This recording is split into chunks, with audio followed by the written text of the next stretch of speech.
you're about to see a big meltdown. That I picked up on very, very clearly.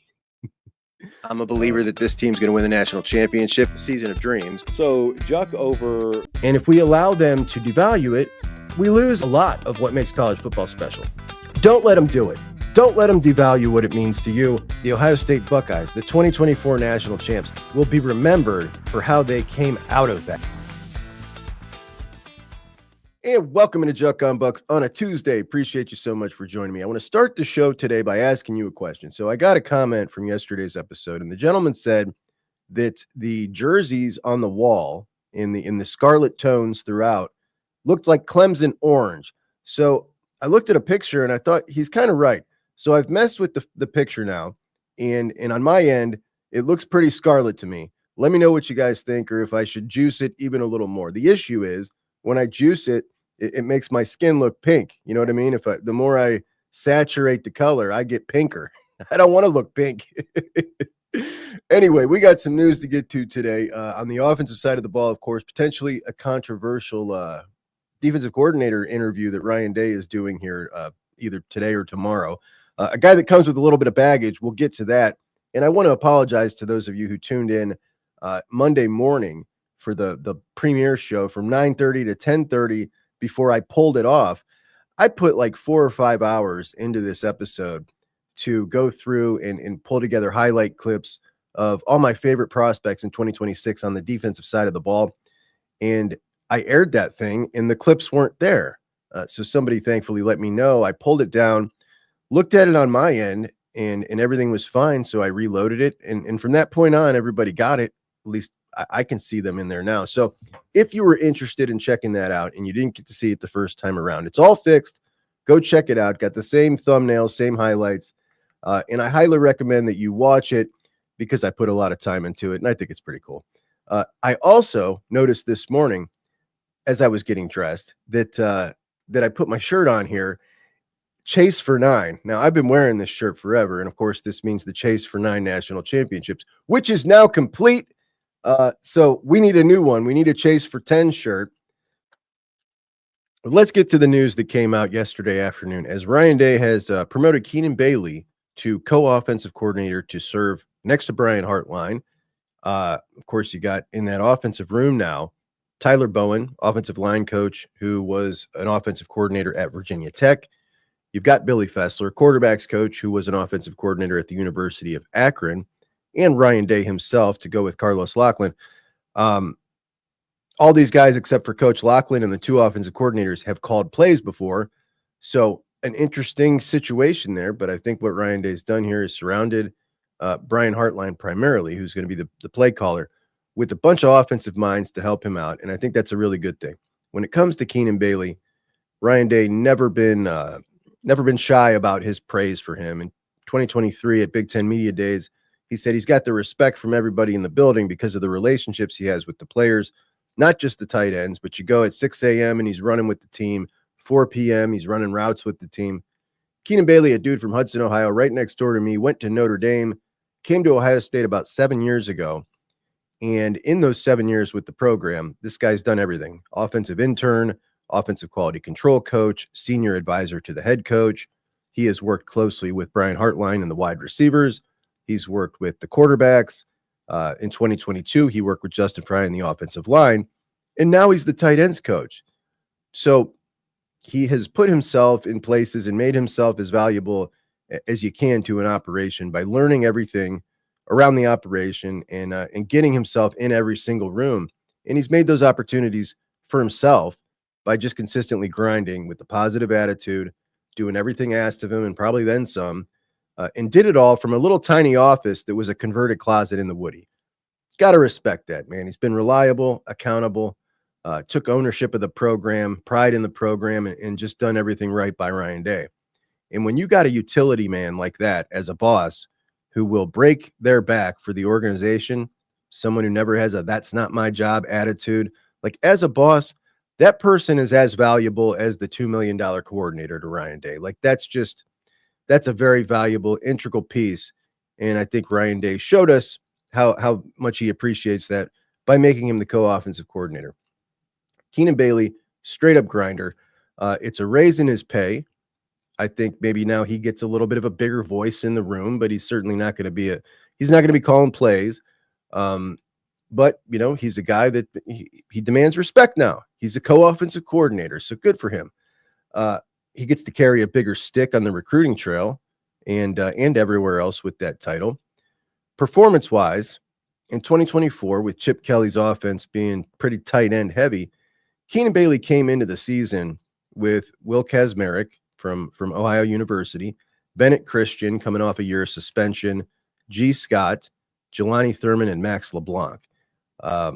Athletically and talent-wise, outside of Jelani Thurman, this tight end room is, when you compare it to the rest of the team coming into 2024, probably the least talented room, if we're being quite honest. He wanted to make it the toughest room on the team, and I think he did a damn good job with that. I think he did a damn good job with those guys, as throughout the season, they just got better and better and contributed a ton towards the end of the season and through the playoffs. Some people knock him when it comes to Jelani Thurman. A lot of people wanted Jelani Thurman to be ready last season, and he wasn't ready to roll, though he did come around a little bit later. But I think Ryan Day told us, without telling us, when he had a couple of press conferences last year that we covered here, me and Dylan talked about him, but he kind of publicly called Jelani out, and in a way that it seemed like he wanted Jelani to hear the message he was saying, that he needs to dial in. And then a couple of weeks later, he came back and kind of complimented the progress and saying that, he was, I believe he said something like, focus him when he was in line for a drill on the drill and just things like that. And it kind of shed a little insight onto Jelani, who's got a big personality. He's funny. Maybe he wasn't being as serious as they needed him to be. That's the way it came off to me. But it is a really tough position to learn. You got to be a lineman. You got to be a wide receiver. But when we look at the performance of the room, they've done great. How about recruiting? Talent acquisition in general. Keenan Bailey goes out and gets Max Clare. Max Clare, the best tight end in the portal out of Purdue. So he gets him in, an Ohio boy, by the way. Then he goes out and gets his number one target. And that's what I always want. I don't care if you're getting the number one target. Go get your number one target. He did that on the recruiting trail in the class of 2025 with Nate Roberts out of Oklahoma.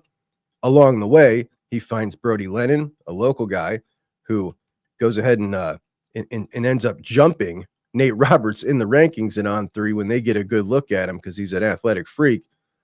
Next year, in the class of 2026, he's already got Corbin Fordham committed. Corbin Fordham out of the Bowles School in Florida. Really good-looking pass-catching tight end. So all good stuff. Now, there are some people who don't like Keenan Bailey. There are quite a few people who got a whole lot of glee this past offseason of the story of him getting beat up in the weight room for talking tough to an actual tough guy. A lot of accusations of him being a try-hard, a brown-noser, and that goes with the territory. When you climb a ladder like that, you can certainly see why somebody might think that. I get it. But for every one person who says this guy gets too friendly with the players and blurs the line, you get somebody else who said, you get like 9 other people who say, like, this guy is the best guy we've ever had here. He works so hard. And we're talking about like his peers who go out of their way to say really good things about him. So if you had 10 guys on your staff like Keenan Bailey, you'd probably be in good shape. But it's clear that the rest of the country was a little bit intrigued by Keenan. He got an interview last year for an offensive coordinator position. He's had interest from other programs this offseason, no doubt. And now he's going to get that pay bump, going to get a raise.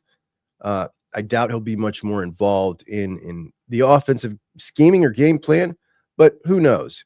What he's shown us in his career is that he's extremely competent, and Ryan Day really trusts him. Called him the unsung hero of the national championship run. All right, so what about the defensive coordinator? All right, so we have Randy Bates, right? He was an initial candidate that was floated out of Pitt. Then Joe Cullen of the Kansas City Chiefs. There was definitely a conversation between him and somebody at Ohio State, or his people and Ohio State's people. Some random defensive line coach in the NFL doesn't just come out of the blue. So was Ohio State waiting till the end of the Super Bowl to talk to him? Seems the page has turned from both parties there, and a new candidate has emerged as Ryan Day, according to Matt Walksman, who is a former Ohio State beat reporter who is very tuned in, has a I'm saying, like, I've vetted this guy's stuff before. When he says stuff, he's usually right, and he's not the type that wants to pop off and get attention because he tries to, like, code his stuff. He doesn't even like to come out and say it for fear of being wrong, but he's generally right. He was right about Ross Bjork, and that was an off-the-wall candidate. At any rate, Ryan Day has an interview scheduled either today or tomorrow, according to Walksman, with Matt Patricia. Matt Patricia is a very, we'll call him a controversial figure. He has had periods where he has been really good in his career, periods where he's not been good, but more so off the field. And if you're tuned into Buckeye social media, when this first flew around, there are some very angry people, as you might suspect. A little bit about Matt Patricia. He's been out of football for a year, former Patriots defensive coordinator, and he has 3 Super Bowl rings with the Patriots. He was the defensive coordinator, and for one of those rings, I believe he was the offensive coordinator. He did definitely serve a stint as the offensive coordinator as well with the Patriots, which kind of speaks to his football acumen when you can be the defensive and the offensive coordinator. Then he got the head coaching position at Detroit. That lasted just a couple years and ended very unsuccessfully, as it does for most Lions coaches. But Patricia, he checks a lot of boxes, right? From the experience point of view, he's had some success. His last stint in Philadelphia was not successful as the Philadelphia defensive coordinator. But honestly, when we're talking about this role, when we look at the candidates here, there's a lot of people who are worried that Matt Patricia is going to be somebody who, from a cultural standpoint, does not fit. Not known for having very good work relationships, so to speak. And he is in Detroit, for instance. I'll just play a clip. So this was a notorious clip of him scolding the media. Why do you think this makes your franchise better? Well, do me a favor, just kind of sit up and just like have a little respect for the process. Every day you come in and ask me questions and you just kind of like, give me this. But I mean, like, just be a little respectful. I'm asking just to be a little respectful in this whole process, okay? So ask me a question professionally and I'll answer it for you. Why do you feel like this makes your franchise better? All right, well. As you can imagine, that went over like a lead balloon because those are the people that write about you. But it was more than the way he treated the press. Had a lot of players who felt that he was very disrespectful, had poor relationships with players, was late to his own meetings with the Lions. Just a terrible reputation, not a very friendly guy. His first meeting with Darius Slay, he gave him a hard time for training with other top-notch cornerbacks, saying you're not elite like they are. Also told Slay on social media, who was complimenting another wide receiver, to stop. Cornerback Glover Quinn said that they did not like him because of his attitude and his arrogance. Players apparently drank mimosas in the locker room when they found out he was fired. So fast forward a couple years, and he's with the Eagles. And it's a year that doesn't go particularly good defensively. And there is a press conference where he's asked about Darius Slay. And he sounds to me like a totally different guy. Talks about growth, personal growth, trying to be a better person. And it sounds like, he's a pretty good guy. Sounds like a totally different guy. And that happens sometimes. He was flying high, went and got hired in Detroit, talked about like he was some kind of guru, right? I don't know if you remember at the time, but they talked about this guy like he was just a genius. And he comes in like a lot of people do that left the Bill Belichick tree. And they come in, and Bill Belichick, they watch him do it forever, so they adopt his style. Well, that only works when you're Bill Belichick or Nick Saban. You can't act like that when you're a rookie head coach. And guys like Josh McDaniels and Charlie Weiss and Matt Patricia and Bill O'Brien, they didn't get that. They did not understand that they couldn't just go be Bill Belichick somewhere else. So they'd come in and piss everybody off. But definitely Patricia, a bad reputation. Certainly some Buckeye fans very irritated about this, not just from the standpoint of they don't feel like he's a very good football coach, because he's had some ups and had some downs, but this in particular, culture killer. When I look at culture and I look at Ryan Day's program, I think it's second to none. And I got faith that Ryan Day, should he sit across from Matt Patricia, knowing all these things very publicly in his background, along with the 1997 indictment that he and his college classmate were indicted for a horrendous crime that they weren't found guilty of because it never went to trial, that he denies to this day. That's prevented him or come up every time he's been up for a job as well. But that, along with all of this stuff, I'm sure Ryan Day knows about it and is going to discuss it with them. And wouldn't you say that you would trust Ryan Day's judgment in this situation, talking to somebody and deciding whether or not they were right for his culture? Like, no matter what, you could knock Ryan Day for 100 things up into this national championship, right? You could say plenty of stuff about him. One thing you could never say was he didn't have an excellent culture, didn't have players that sounded incredibly mature, players that never got in trouble, and the coaching staff, all walked lockstep together. Like, this is a guy who's got that part down. And you could say, well, why would you take a risk with Matt Patricia? And the thing is, like, I don't think he'll take a risk. If he's going to sit across from him and talk to him, and he knows that the guy's either changed or that he's going to come in here on his P's and Q's after being out of football for a full year, I trust Ryan Day's judgment on that. Now, the football aspect, I don't know, man. Totally different story. The guy certainly had some ups and downs.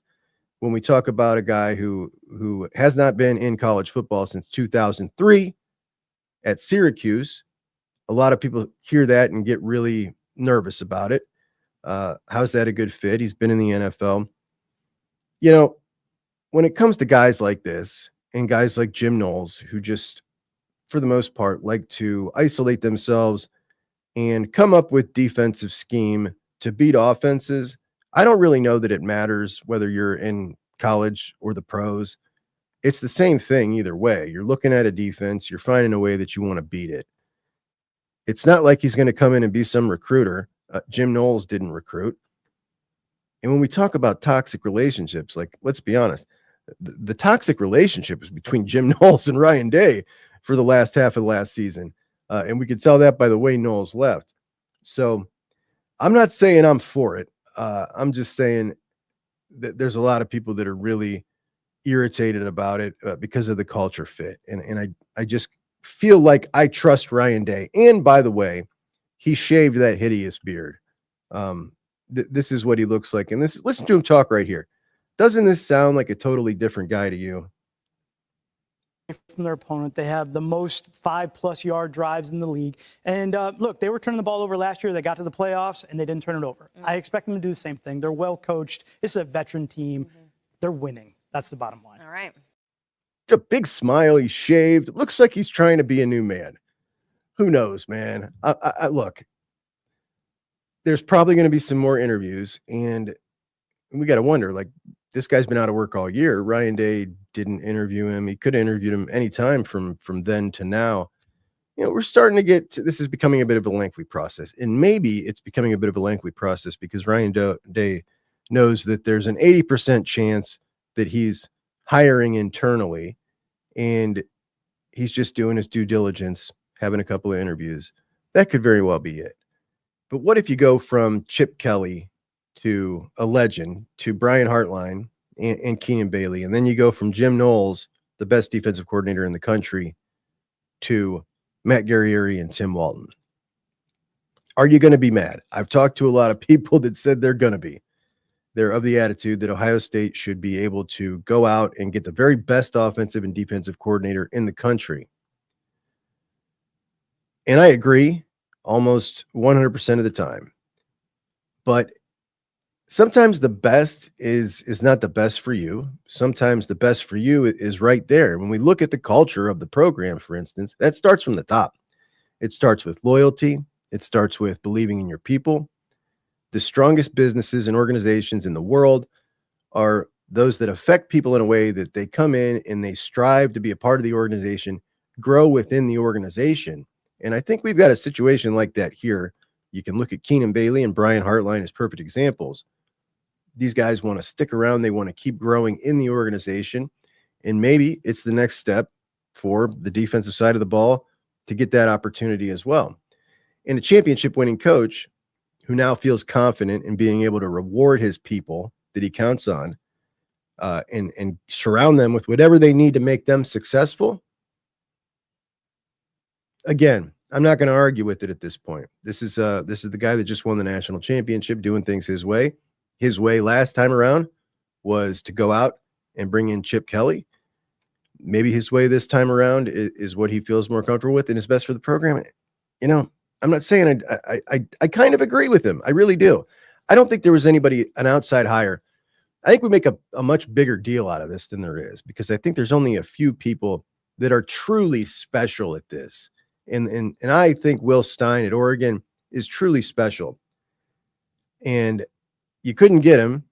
So if you couldn't get him, I'm perfectly fine with the Brian Hartline,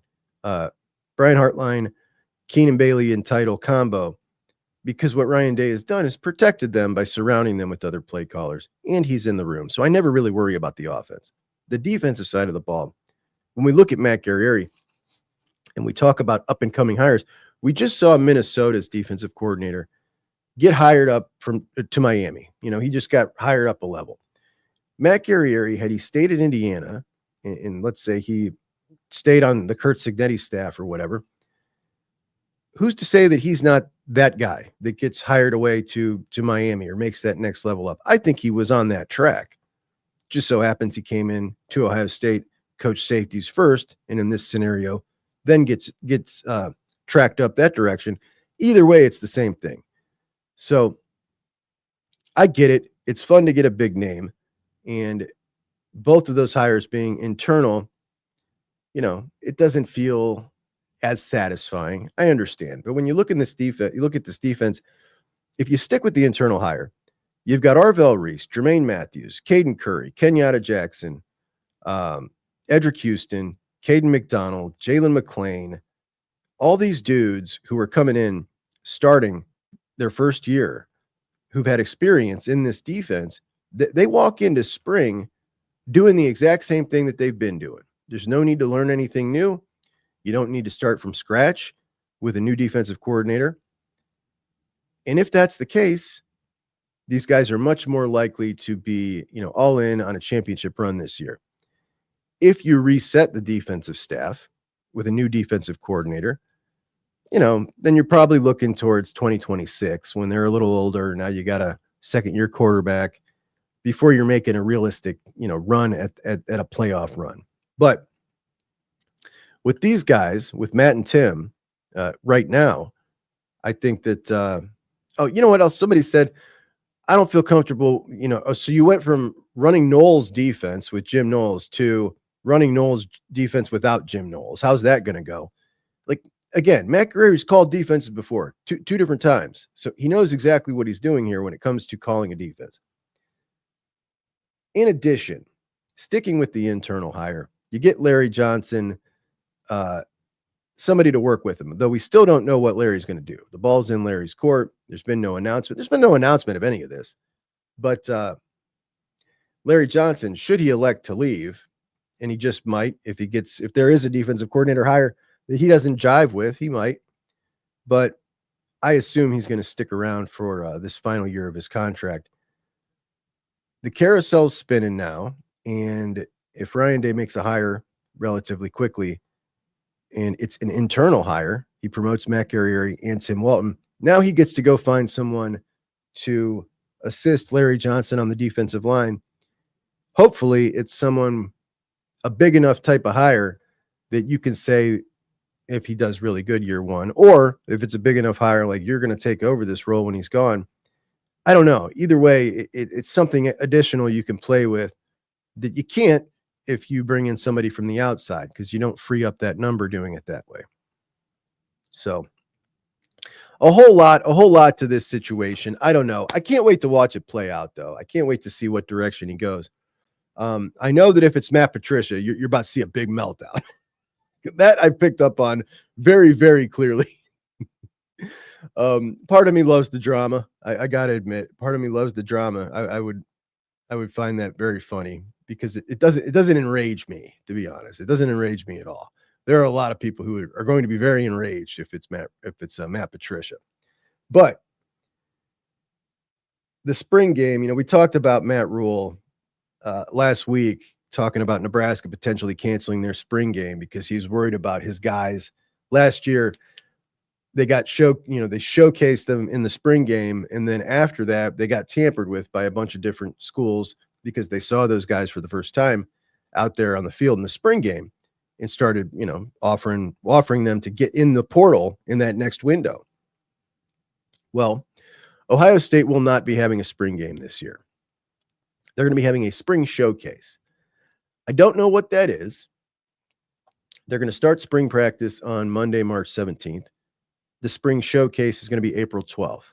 So no details released as to what exactly is a spring showcase, but we got a few clues as to what some other schools have done. Ole Miss, for instance, they did tug of war and water balloon fights. As for the schedule, they're starting 2 weeks later than usual, ending at the same time. Going to be 15 practices. So 4 weeks total, 3 practices, 3, 4, 4, 4. And that 15th practice is usually the spring game. Now, let's get to this spring game. We talked about Matt Rule of Nebraska potentially canceling the spring game because he was worried that last year when they played the spring game, he had some transfers that have come in. And when those transfers were showcased in the spring game to the fans, 60,000 at Memorial Stadium, they were also showcased to programs who do nefarious deeds. And they reached out to some of those players to try to get them to enter the transfer portal that was about to open up after spring to come to their team. And he said, I'm not going to showcase my guys to have other people come out and try and take them. It just doesn't make sense for me, unfortunately. And it is extremely unfortunate. When we talk about spring games, yes, they have sucked in recent years. They get less and less physical. But last year after the spring game and leading up to the spring game, I can't tell you how many people told me, I love the spring game. It's the only time I can afford to take my whole family to the shoe. Cost us like $50 to get in. It's great. People with little kids. Some people have never been to the shoe and might not ever go because it's $250 to get in to a normal game. They go, get to see the most beautiful stadium in the country. And I love it for that reason. I also love myself selfishly. I love seeing the younger guys. I want to see them out there moving. I want to see how they stack up.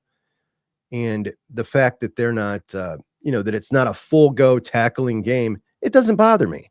I get that it bothers some people and I understand, but it doesn't really bother me because that's not what I'm looking for. I'm looking for freshmen and sophomores. I want to see them out there moving with the big boys and I want to see how they look. So it just got announced that Ohio State not going to have a spring game. They're going to have a spring showcase. Talked to my buddy and he said, I got no problem with it. I wouldn't want to see anybody who played any significant snaps on the national championship game in that spring game anyway, which, I understand, but he was talking about it more from a standpoint of I understand because I want to see the young guys anyway. I already know what everybody on the team who played significant snaps can do. But he was talking about it from the stance of, being worn down from the season. I mean, we're talking 3 months after the season is when this takes place. These are 20-year-olds. And I think that sometimes we forget when we get a little older in age, what our bodies were like as 20-year-olds. Go watch these guys training for the draft right now. I just saw a clip of Jack and JT and Ty Hamilton, and they were training with B. Jordan, the offensive or the defensive line pass rush specialist that was with us for a short spell here. And these dudes could play today. There's nothing wrong with them. They're fine. Everybody's nicks and bruises and cuts are all going to be cleared up. So no issue there whatsoever. But I want to see the young guys. We're not going to see anything remotely looking like a football game, I don't think. I think it'll look more like a skills challenge. And I think that's a bummer as we are officially seeing the death of the spring game. It's something that has been a tradition for forever. And it used to be a much bigger deal than it has been in recent years, but it's still always been a little piece of football, seeing the guys, at least in their uniforms, running out, a little competition. Last year you had, Fox had a big production. You had Joel Klatt on the field, like Ryan Day looking at the camera saying, watch this about Jeremiah. Like there's always stuff that comes out of that we want to talk about, and we don't get it anymore. And I don't like it. Now, you could say maybe this is just for this year. We don't know what's going to happen in the future. Could be. But I can tell you this: Ohio State, Penn State, Alabama, Nebraska, the 4 highest attended spring games last year. The shoe was packed. The shoe was packed for the spring game. And they just took it away from us. They took it away. I don't like it. I don't like it at all. Speaking of Ole Miss, Lane Kiffin, as you guys know, I've brought this up several times throughout the year, oddly fixated with Ohio State, what Ohio State has done in the transfer portal, Ohio State's roster expenditures. Can't keep Ohio State's name out of his mouth, to be honest. Ever since Quinshawn left and came up to Ohio State, of course, we've also got IGB and Taiwan Malone from Ole Miss. But I was doing some research for a show I was doing on JUCK on College Football. Did you know that in the last 4 years, outside of Colorado, who we know is a total outlier, the FBS team that has taken the most transfers is Ole Miss? In fact, they've done great at it. They've finished number 1, number 2, and number 2 in the country in transfer portal rankings in the last 4 years. And they have taken a total of 90 players. 90 players. That's insane, dude. That's insane. I don't know how they're like, what are they doing? They're kicking out everybody. That's just nuts, but it's true. It's the facts, man. I hate that guy. I hate him so much. What else do we got, guys? The senator is now the lieutenant governor. I started an Instagram page, guys. So I'm posting some stuff on Instagram. You can follow me at JUCK_on_Bucks. And I'm posting things on this Instagram page, and I'm looking up stuff, other college football stuff. Now, I didn't realize this, but if you look at something similar, 3, 4, 5 things similar in a row, it will kind of curate your list, and that's all it is. And if you scroll through my Instagram, it's like Jim Trestle, Nick Saban, Jim Trestle. It's really funny. Those guys talking, which, by the way, for as time killing and mind numbing as social media is, when you get caught in one of those half-hour sessions just scrolling, it's actually pretty motivating and educational if you're listening to Jim Trestle and Nick Saban talk. It's not a bad way to spend a half an hour. I'd highly recommend it. But Jim Trestle, now the lieutenant governor of the state of Ohio. Jim Trestle, a guy that to me will always epitomize the Ohio State football coach, the job, the position. Like when I think of Ohio State football coaches, you may have Urban come into your mind, you may have Woody. To me, it will always be Jim Trestle. And I think he is the most classy guy ever. I think he's maybe one of the top 5 most influential guys that I've ever read about, read quotes, but like he's just somebody that I think is really a special human. I can't get enough of him. His daily quotes. I think he's great. I think he's just fantastic. And I'm so happy for him. I don't know I didn't know he wanted to do this, but I'm positive that nobody will do a better job. Whatever it is that the lieutenant governor does, I'm not a politics guy, but whatever it is that guy does, that role does, Jim Trestle is going to nail it. Now, some more Big Ten coaching news out of Oregon and out of Happy Valley. Juwan Seiden is Penn State's co-offensive coordinator since 2018 and running backs coach. They have lost him. He has been poached from Penn State, and that makes me smile until I figured out that Marcus Freeman was the one poaching him. Marcus Freeman swinging some big Notre Dame energy here. This guy was a very respected guy on the staff. Freeman's going to bring him in, replacing Dylan McClellan, who was a potential candidate for Ohio State last year when they hired Carlos Loughlin. He's going to have Jeremiah Love and Aeneas Williams to work with at Notre Dame. Two really good backs, obviously. He's a really good recruiter. So a pretty big hire for Notre Dame, pretty big loss for Penn State. Oregon receives a similar blow as they lose wide receiver coach Junior Adams, who's a total stud. He's going to the Cowboys. He just brought in the number one wide receiver in the country, DeCorian Moore. He's brought in 5 stars like Jurian Dickey, Gatelin Bear. An educated Oregon fan told me before the season I was making way too big of a deal about Jeremiah Smith, and Jurian Dickey was the same size, ran just as fast, and was a little stronger than Jeremiah. So I said, all right, you'll see. And I think he saw, because I don't remember Jurian Dickey doing anything. Junior Adams also stole Jeremiah McClellan from us, flipped him from us, 5-star Jeremiah McClellan. So he was at Washington with Roma Dunze. The dude's a really good wide receiver coach, and he's gone. Now, Dan Lanning in Oregon, they have reached a certain level of attractiveness where I don't think this is going to slow him down at all when it comes to wide receiver coaching or recruiting. I think he's going to go nail this hire, just like he nailed the replacement for Carlos Loughlin and Rashad Samples, really good running backs coach, who was also up for a Cowboys job. What is it with these guys, man? Anyway, he did a really good. By the way, Rashad Samples, the son of DeCorian Moore's high school coach. So you had a little double whammy, there. But Junior Adams was only making $575 at Oregon, which is, as much as they pay the players, that seems out of whack, out of scale. $575 for a really high-end wide receiver coach. Our guy was making over $1 million. So there you have it. Pay your coaches better. I don't know what to tell you. Anyway, guys, I do want to let you know tonight at 6:00, I'll be on College Football with Sam. We will be live. Stop in, say hello to us, and I'll talk to you guys soon. JUCK on College Football.